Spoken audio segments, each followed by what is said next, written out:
네, 안녕하세요. 옹긴과 드림의 최성홍입니다. 사실 이미 전주에서 서울까지 지금 보이시는 이 오토바이를 타고 올라오면서 녹음을 한 3개 찍었었는데, 멍청하게 그 스피커 마이크 쪽이 연결이 안 됐더라고요. 그래서 결국 지금 처음 다시 찍게 됐습니다. 지금은 여기 종묘에서 그 동경대 그 바르트 전공자로 제 아주 친한 선생님 쿠어다 선생이 저랑 같이 그 안동에서 세계 인문 문학 포럼에서 발표를 한다고 이제 오셔서 지금 택시 타고 공항에서 호텔로 오고 있다고 합니다. 그래서 그 원래 도련님이어서 그냥 제가 버스도 된다는데 택시 타고 오셨더라고요. 그래서 오늘 같이 남산 투어 하려고 거기까지 저는 출근을 하고 있습니다. 오토바이 그래도 어제 그래서 전주에서 서울까지 이미 8시간을 몰고 오면서 여러 얘기를 했었지만 다시 말씀을 드리죠. 그러면서 한강도 건너보고 집 뒤에 북악 스카이웨이도 가봐서 즐거웠는데 여간 그렇습니다. 그래서 뭐 말을 다시 해야 되는 게 귀찮긴 하지만 일단 해보겠습니다. 뭐 그렇게 지금 20분 정도의 거리여서 뭐 그렇게 많이 걸릴 것 같지는 않은데, 이 차는 그 정식 명칭이 효성 스즈키 크루즈 125cc입니다. 효성 스즈키가 뭔지, 그리고 이 오토바이가 왜 저에게 들어오는지 등등을 하나씩 설명을 해드리면, 원래 지금은 KR 모터스라고 바뀐 오토바이 뭐 시험장에 있는 미라주나 그게 아마 그쪽 오토바이일 거예요. 그래서 그 KR 모터스의 전신이 한국에 효성이라는 회사가 있었습니다. 효성 모터스가 있었는데, 그게 이제 어떻게 해서 설립이 됐냐면, 그 근대 시기에 근대화의 어떤 그런 코스라고 보시면 되는데, 그 오토바이를 한국에서도 열심히 만들던 때가 있었던 거죠. 그때 이제 당연히 기술이 없으니까 중국이 처음에 다른 나라 제품들, 애플도 그렇고 조립해주는 걸로 OEM이라고 하잖아요.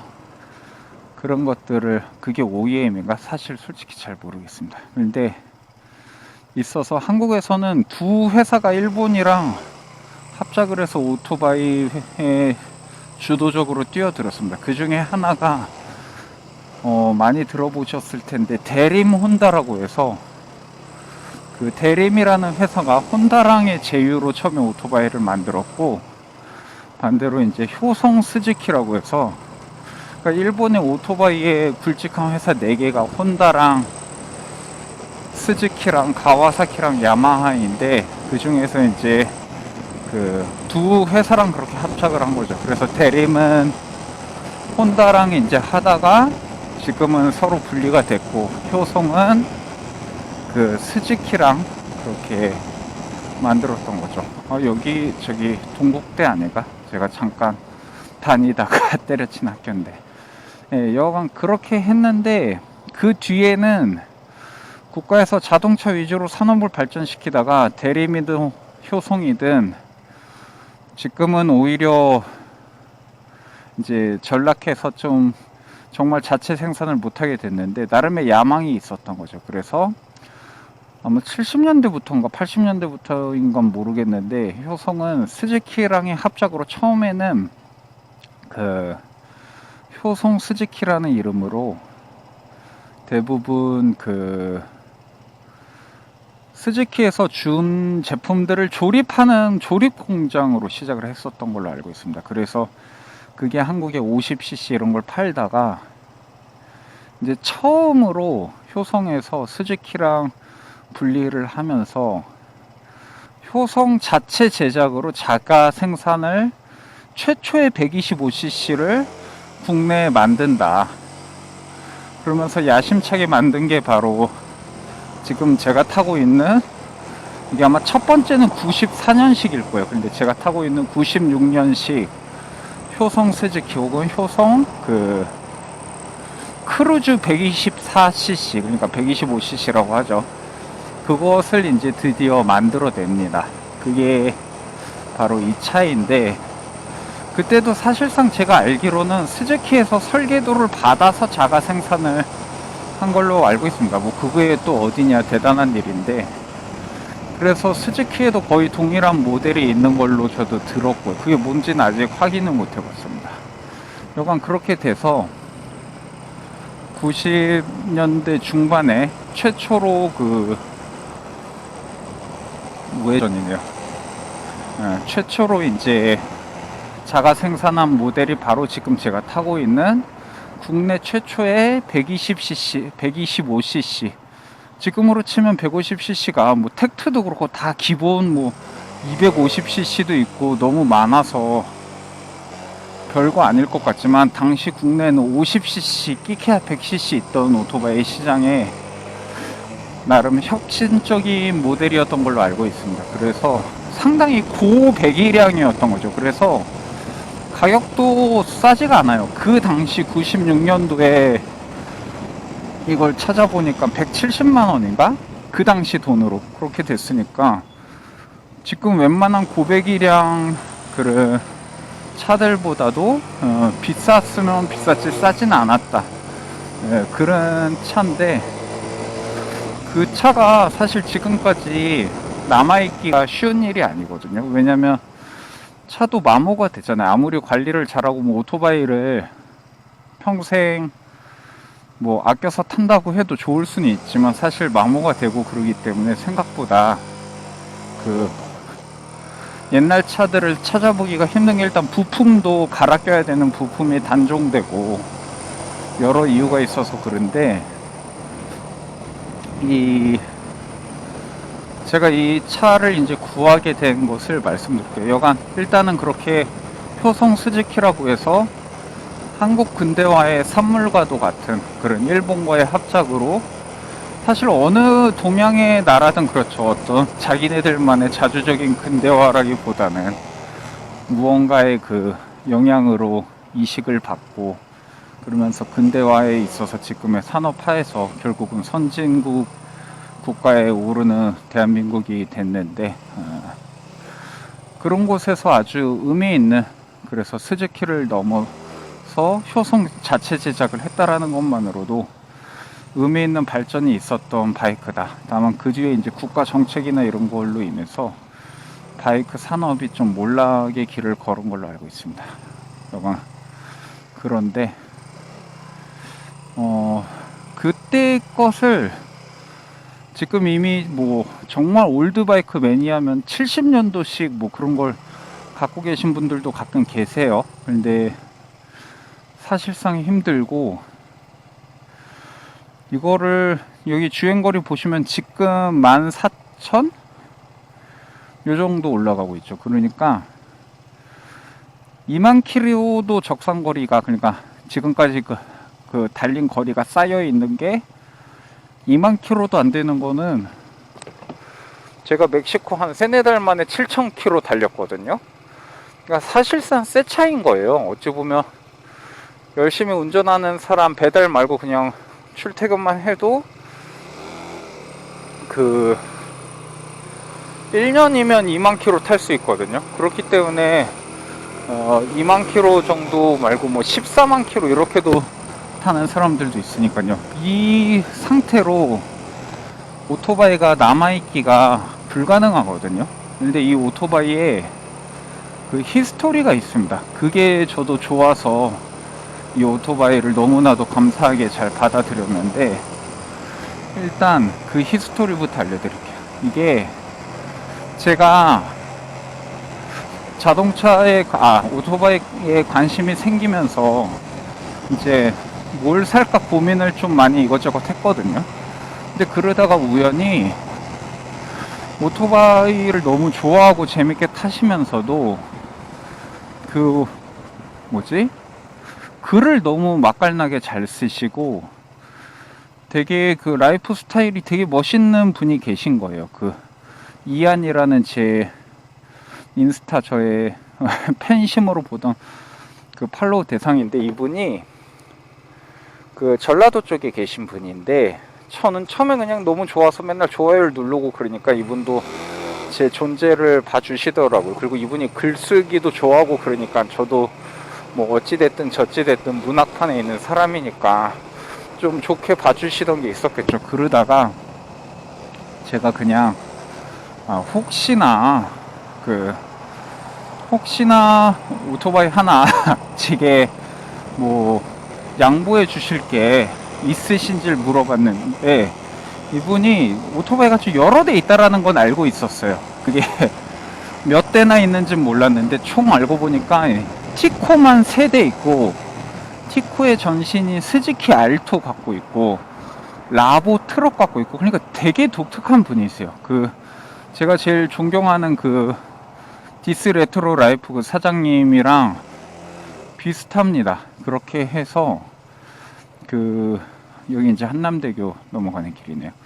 드디어 어제 처음으로 한강 건너봤는데 지금 또 건너네요. 여간 그런 레트로를 그냥 요새 갑자기 멋들려서 막 수리하고 그게 아니고, 자기가 대학생 돼서 제일 처음 탔던 차가 티코에서 그냥 그때부터 티코에 막 돈이 많고 적고가 아니고 티코에 대한 애정이 있고, 그러니까 그러면서 원래 되게 큰 회사에서 일하시다가 지금은 다른 일을 조용하게 좀 자기만의 공간을 되게 중요시 하시는 분이라, 그렇게 해서 일을 하면서 주차장을 넓게 쓸 수 있는 아파트 한적한 곳에 잡으시고 이제 일을 하시는 거죠. 그러면서 올드차가 12대나 있는 분이에요. 그래서 이분이 제 사연이나 이런 걸 보시더니 딱 맞는 게 있다고 그 물려주시겠다고 한 게 바로 이 바이크인 거죠. 그분은 또 그분이 애착이 있는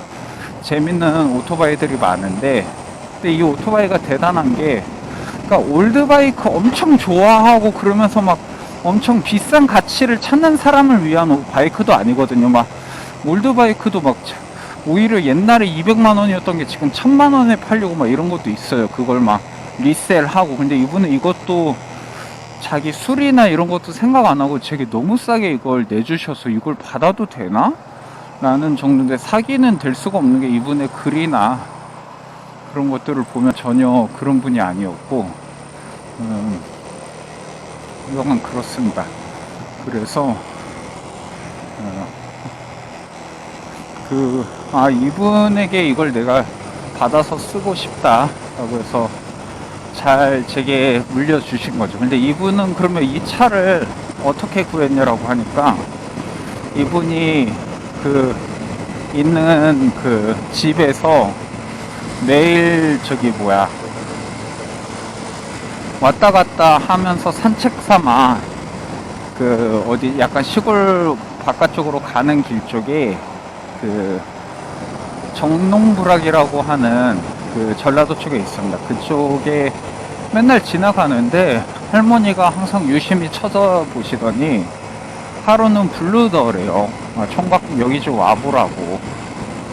그래서 갔더니 이 오토바이를 내어주면서 가져가라고 하신 거예요, 할머니가. 그래서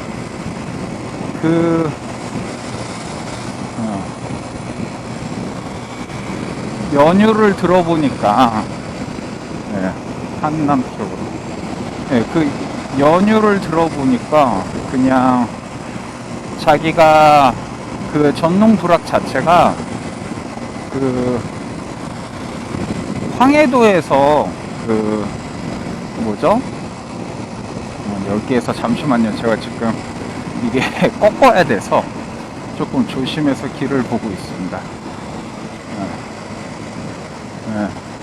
맞네요. 잘 가고 있습니다. 꺾어야 돼서요. 잠시만요.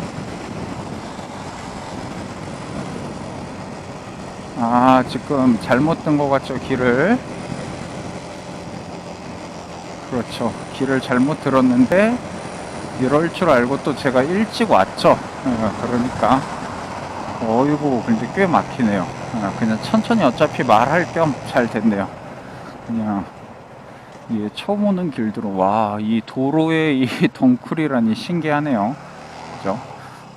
여간 그래서 그 할머니가 이 형님을 부르시더니 그 황해도에서 와서 이제 피난촌으로 이제 자리를 잡았는데 자기가 14살 때부터 따라다니던 또 한 소년이 있었던 거죠. 그 소년하고 결국 결혼을 해서 아이들도 낳고 한평생 이제 그 마을에서 사신 분인데 그 할아버지가 이 차의 최초 등록일을 보면은 그 1996년 10월 30일이에요. 그래서 10월 30일에 그 등록 날짜가 정확한지 모르겠습니다. 옛날엔 또 기록이 그렇게까지, 근데 90년 되면 이미 기록이 정확하겠죠. 그 등록을 했는데 그때 이제 할아버지가 오토바이를 좋아하셔서 사신 거예요. 또 할머니는 할아버지가 너무 제주도 좋고 해서 오히려 여자 생길까봐 자동차는 절대 못 사게 했다고. 그래서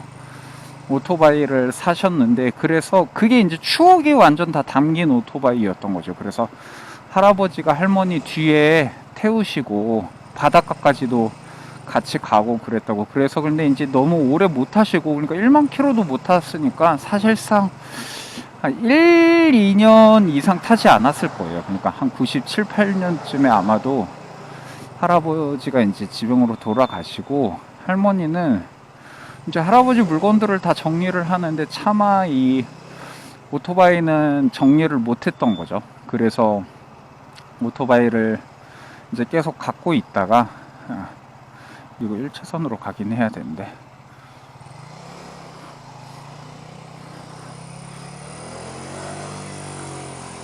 왜냐면 제가 지금 우회전을 해야 돼서요. 여간 그래가지고 그 할아버지 생각을 하면서 20년 넘게 이 20년 넘게 거의, 왜냐면 제가 이게 딱 제가 등록한 게 이번 년, 그러니까 2025년 10월 30일이었거든요. 이걸 뭐 맞춰서 등록한 건 아닌데 알고 보니까 딱 29년 만에 제가 등록을 한 거예요. 그러니까 그동안 이제 할머니가 이게 이 형님께서 한 2년 전인가 그때 받으셨으니까, 2년인가 그때 받으셨으니까 그거를 이제 묵혀두면서 평생 그 영감님 생각날 때마다 그냥 그 먼지만 닦고 그러면서 그냥 묵혀두셨대요. 근데 이게 오토바이도 안 타면 부식이 되고 그러기 때문에 묵혀두면 사실 좋은 건 아니거든요. 근데 그거를 그렇게 묵혀뒀던 것을 형님에게 이제 그냥 가져가라고 넘겨주셔서 형님이 싹 다 정리를 해서 타는데, 이제 이 형님은 또 자기 추억이 깃든, 뭐 비싼 거 타고 그런 게 아닙니다. 추억이 중요한 거죠. 그래서 추억이 깃든 오토바이들을 많이 모시고 계시기 때문에 나라면 이걸 안 팔고 그냥 쓸 사람 같구나 해서 넘겨주셨다고 합니다. 그렇게 해서 잘 받았고, 형님이 정말 사람이 좋으신 게 그 뒤로도 그 할머님을 찾아뵙고 이제 식사도 같이 하고, 할머니네 집에 감 떨어진 거 있으면 감 주워서 같이 시장 가서 같이 팔기도 하고, 정말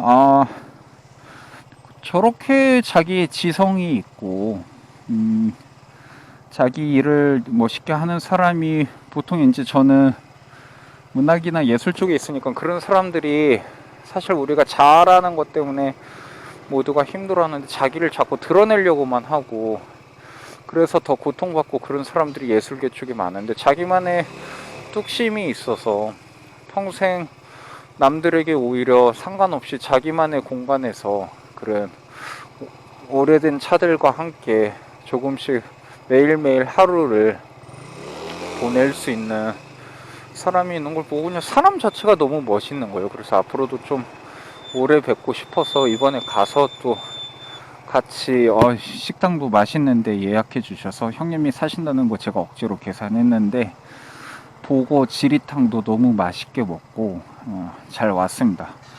그렇게 해서 와서 지금 이게 도니까 16분을 더 가야 되네요. 이걸 전주에서부터 끌고 온 거죠. 예, 그렇게 해서 전주에 대한 이미지도 그렇고, 이게 확실히 서울이랑 다른 게, 서울이랑 다른 게, 사람들 인심이나 이런 게 너무 좋더라고요. 예. 그래서, 면허 이야기도, 면허는 다음에 그냥 따로 끊어서 하죠. 그거, 나름 재밌는 이야기가 있었어요. 근데, 저도 집이 이제 전북 쪽이 부친 계열이어서 전주를 20년 전인가 처음 한번 가고, 그 다음 또 10년 전인가 아는 사람이랑 같이 가고 했지만서도 그렇게 큰 뭔가 생각을 하고 있지 않았었는데, 이번에 가서 보니까 이것저것 많은 것들을 생각할 수 있는 시간이 돼서 좋았던 것 같습니다. 도로를 가라는 대로 가고 있는데 좀 돌아서 다시 가는 거겠죠. 네. 와, 이런데도 아파트가 이렇게 많이 지어졌네요. 날씨가 다행인 게, 이 장갑도 형님께 선물 하나 드렸는데, 이게 멕시코에서 산 장갑인데, 한국에 막 그런 메이커 장갑 봐도 이게 훨씬 낫더라고요. 이거를 한두 개 더 사서 제가 오래 쓸까 생각 중입니다.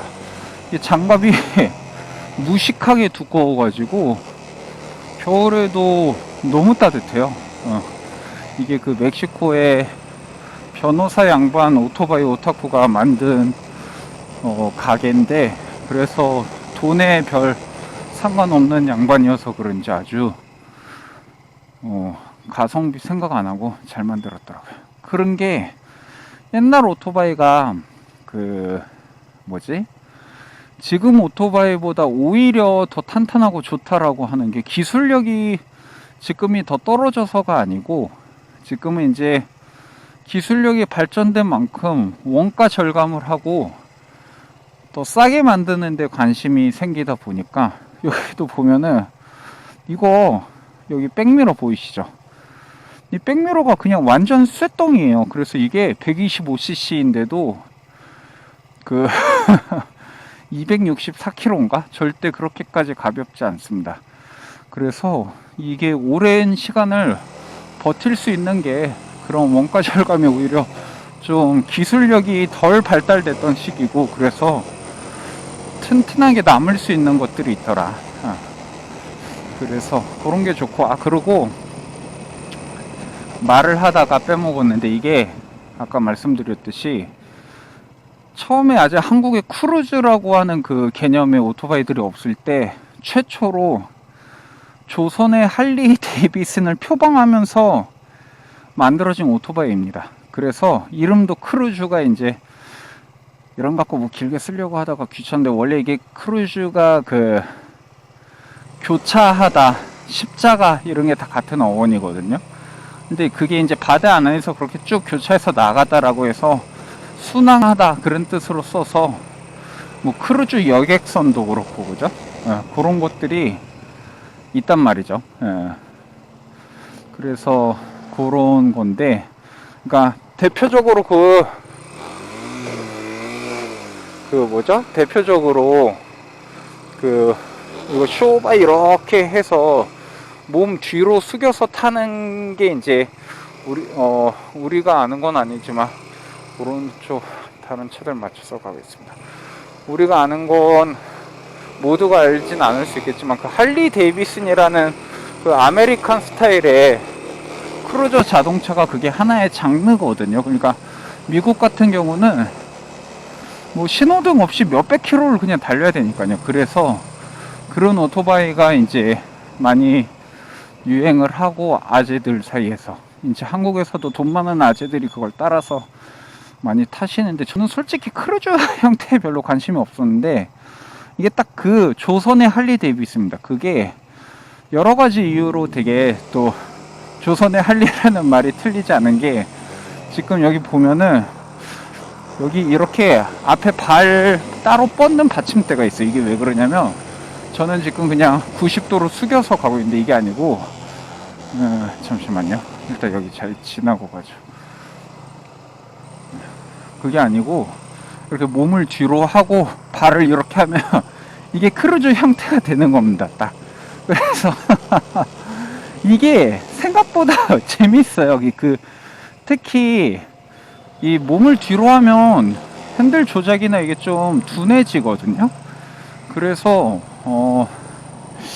좀 처음에 불편하다 그런 생각도 했는데, 이걸 전주에서 서울까지 끌고 오면서 오히려 자세를 그냥 90도로 세워도 되고 그렇게 크루즈처럼 타도 되니까 피로감이 확실히 더 적더라고요. 피로감이 적어서 그런 것도 좋았고, 네, 그렇습니다. 그래서 이 조선의 할리라고 또 하는 이유가, 사실상 한국이 감시 카메라도 많고 지금 와서 뭐 오토바이는 고속도로도 못 타고 뭐 그리 빨리 달리겠어요, 그죠? 그러니까 도로도 땅덩어리도 좁고, 그러니까 이 차가 125cc여서 많이 나가봤자 80km 정도거든요. 그래서 그 정도로 진짜 딱 한국에서 즐길 수 있는 크루저는 사실 이 정도 속도만 돼도 문제가 없더라. 그 국도로 가는데 너무 좋더라고요. 그래서 이게 조선의 할리라는 말로 있습니다. 여기 유턴을 하자마자 저기 있네요. 어떻게 되는 거지? 안테룸이라고 하는 호텔인데, 호텔 이름이 저건가? 저 검은 빌딩인가? 딱 봐도 느낌 항상 그래 보이는데요.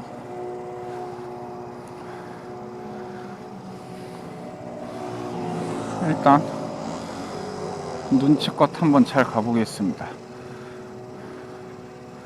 적신호시 가라고 하는구나. 이게 아직 멕시코에서 오토바이를 몰다 오니까 신호가 조금씩 디테일이 달라서, 멕시코는 좌우 회전할 때 무조건 신호 있을 때 보통 가거든요. 물론 다 지키는지는 별개로 해도. 근데 한국은 좌회전은 매번 뭐 적신호시, 비보호 뭐 등등 있고, 우회전은 그냥 가도 되고 약간 그런 것 같아서 아직 조금 적응이 필요합니다. 뭐 문제로는 풀었는데 아직 좀 어색합니다. 그래서 지금 다 왔네요. 아마도 저 AR이, 제가 안테룸 호텔에 가야 되는데 저건 것 같습니다. 아마도. 그래도 호텔 주차장에 좀 대놓고 오늘 선생이랑 같이 가이드를 해야 되기 때문에 크게 돌아서 여기 알려주는 대로, 여기 아마 일방 통행에서 가지 말라고 하는 거겠죠. 이거네요. 안테룸. 여기가 우회전을 못하게 돼 있네요. 그래서 이렇게 돌아가라고 적혀 있네요. 그래. 한국이 지도 너무 좋다. 그냥 알려주는 대로만 가도. 이 차는 갑자기 조심해서 가면 되겠죠. 네, 여간 그렇게 해서 드디어 저의 한국에서의 첫 오토바이가 생겼고, 부품이 생각보다 국내산으로 예전에 이제 효성이나 대림이 많이 있었고, 그래서 이것보다 미라주라고 하는 이 이후에 나온 동생뻘이 꽤 많이 더 팔려서,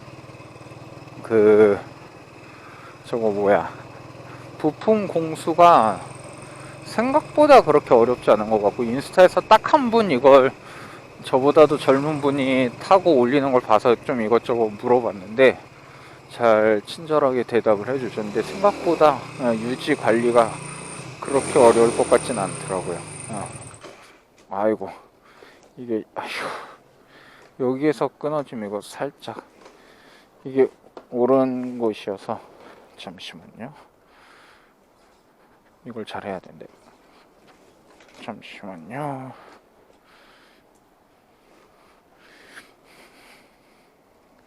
이게 지금 이거 기어가 중단이 아닌데? 그럼 될려나?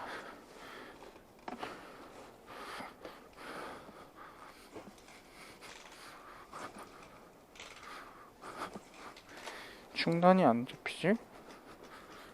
그래서 이렇게 해서 네, 됐습니다.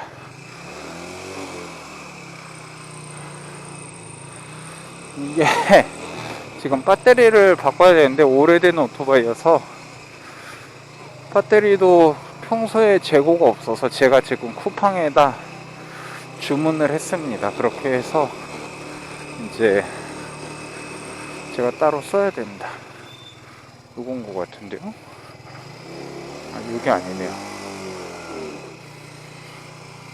아유, 차가 없어서 망정이지. 생각보다 두는 게 마냥 쉽진 않네요.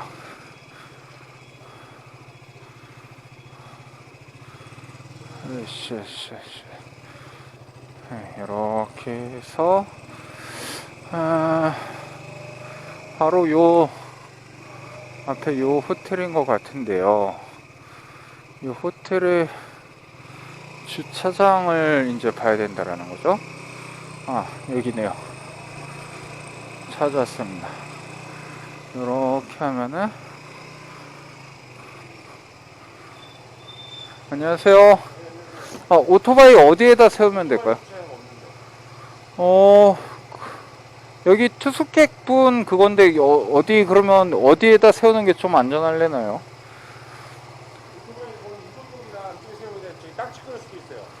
앞에 딱 찍고 하더라고요. 그럼 이걸 어디에다 세워요? 요 앞에다 여기 세우면 안 될까요? 여기 투숙을 하면 주차가 되는 거잖아요. 투숙을 하면 주차가 되는 거잖아요, 원래. 무조건 되는 오토바이는 안 돼요. 자동차만 되는 거예요. 주차장이 많이 차면 세울 수도 없는 거고 오토바이는 안 돼요. 허허허. 어디다 대야 되려나? 어디 좀 주변에 괜찮은 데가 없나요? 오토바이는 일로 아예 못 올린다라는 거예요? 예? 오토바이는 아예 일로 올릴 수도 없는 거예요? 알겠습니다. 많이 세우는데 네. 그 가정호인들 있잖아요. 네. 많이 세우는데 딱 찍을 수도 있어요. 어쩔 때는 신고한다고. 아, 그래요? 알겠습니다. 그렇다고 합니다. 일단 제가 좀 찾아봐야 될 것 같습니다. 좋습니다. 그렇게 해서 오늘 저의 이 차에 대한 이야기는 했고, 아니면 이쪽에 세워두면 안 될까요? 예? 여기도 안 돼요. 여기 자체가 다 안 돼요. 그렇군요. 알겠습니다. 뭐 약간 이런 문제가 있는데 일단 고민을 좀 해봐야 되겠습니다. 오토바이 분명 어딘가 세울 수는 있을 거예요. 그게 어디인지가 지금 문제인데 좋습니다. 그건 이제 제가 알아서 하고 여기서 끊어 가도록 하겠습니다. 감사합니다.